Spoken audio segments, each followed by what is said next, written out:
Hi, for the first time in a minute, welcome to Spooky Manor. I'm Ryan. And I'm Melissa. Now, you're probably wondering where we've been all these years, and we tell you, but no one cares.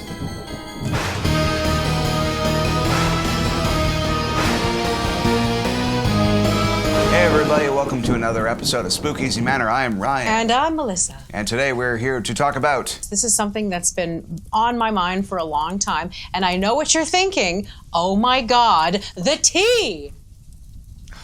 So there's a movie that nobody's talking about, and everyone is just sleeping on this movie. And I think it's time we brought it into the light. I'm talking, of course, about... It's about time we get it out of the coffin. Yes. It's about time we dig it out from under the ground. Well said. I think it's about time we get it out of the crypt. We just have to get it out. And talk about Dracula dead and loving it. Jinx, you owe me a Coke. Oh, Jesus. This movie Yeah. is so good. It came out in 1996 when I was in high school. And even people in my class were talking about it. And I went to a French high school. So in French, it's called Dracula mort et très heureux. But it's Dracula dead and loving it for me, you know. I'm from Montreal. So anyways, what was I saying? Why do you love this film, Ryan? The boobs. No, I really, this movie was hilarious. It came out just at the right time. I've loved Mel Brooks my entire life. I didn't even realize it was a Mel Brooks movie as I was watching it per se. I just thought it was a funny movie. And I saw it in the theater, and I had an awakening, you could say. Because, you know, with the scene where they come in and they're, you know... gyrating on the bedpost. Anyway, the gyrating on the bedpost scene happens. He's like, oh my God, what are you doing to the furniture? Anyway, that scene started when I was, I don't know, I want to say like 10. And by the time it finished, I was 30.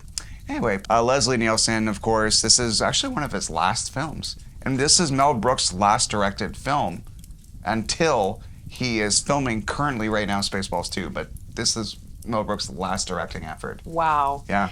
What I love about this movie is just you'll laugh at the most random things, like the pronunciation of the word raspberry. Oh, that was a raspberry. Raspberry?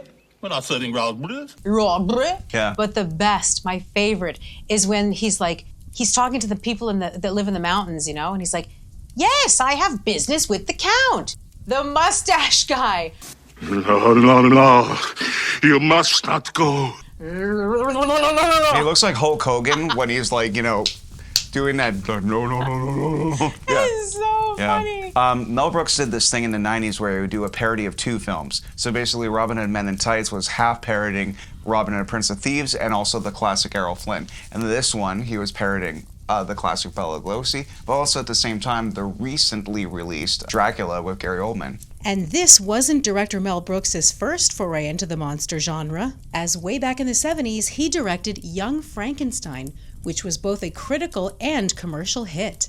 Unlike this movie, which was a box office failure and promptly caused him to stop directing. We here at Spooky Manor don't agree with those critics and think they are all raging And when people say they don't like this film, it puts a stake through my heart. Seriously, there's the door. Don't let the door hit you where the good Lord split you. One of my favorite characters in that film is Renfield, and he's played by... Peter MacNicol from television. Television, exactly. He was in Ally McBeal, but also he played, you know, the Renfield, you could say, of Ghostbusters 2. And he also played one of our favorite characters in one of our favorite films from Addams Family Values. Gary Granger. Hey, listen up, everybody! I'm Gary Granger. And I'm Becky Martin Granger. Seriously, the guy is like one of those goats. He's the, not an actual goat, but, you know, one of the greatest of all time. When he does a role, he's a character actor. He's usually the best part of any scene he's in. I just wanted to read. Not on my time, Four Eyes. And, yeah, here's to you. He's the goat. Not in, like Ryan said, not like a... I beg your pardon, sir. Can't you see I'm having a drink with Miss Mina? You have finished your drink. I think that the person who really shines as well is one Steven Weber, who plays Jonathan Harker. The opera is astonishing. The music is fraught with love, hate, sensuality, and unbridled passion. All the things in my life I've managed to suppress. Jonathan, This man was so funny. The way he delivered the lines was just surgical. It was hilarious. He had so many little details. Are you saying that Count Dracula is our vampire? Jonathan, touch this. Don't mind if I do. Hey! What's come over you? Touch this. Oh, how did you sleep after being engaged to my daughter for only 5 years? His wife is British and didn't think much of his British accent. What's come over you? Come over you. In fact, it should be noted that we love Dracula Done Loving It so much that we have a giant poster framed in our living room. One more thing about that movie and how it marked us, we have red curtains at 2 places in our house. And I will say that those red curtains were largely inspired by the, "Hello, can I help you, sir?" Hello, can I help you, sir? Can I help you, sir? What is the matter with you? Why did you not tell him? About what? About the message. For whom? Oh, never mind. And for that, you get no tip. No tip? Oh, there you remember.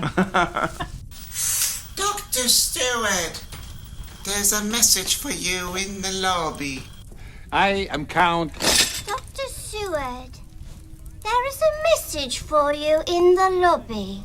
Good God. If you can find it on the internet machine or find one of those DVDs the grandpas keep talking about. It was a style at the time. Anyway, yeah, check it out. Dracula Done Loving It. It is one to not be missed, especially this spooky season. Something wrong with this sledge. Not to worry. I'll give it a jolly good slam.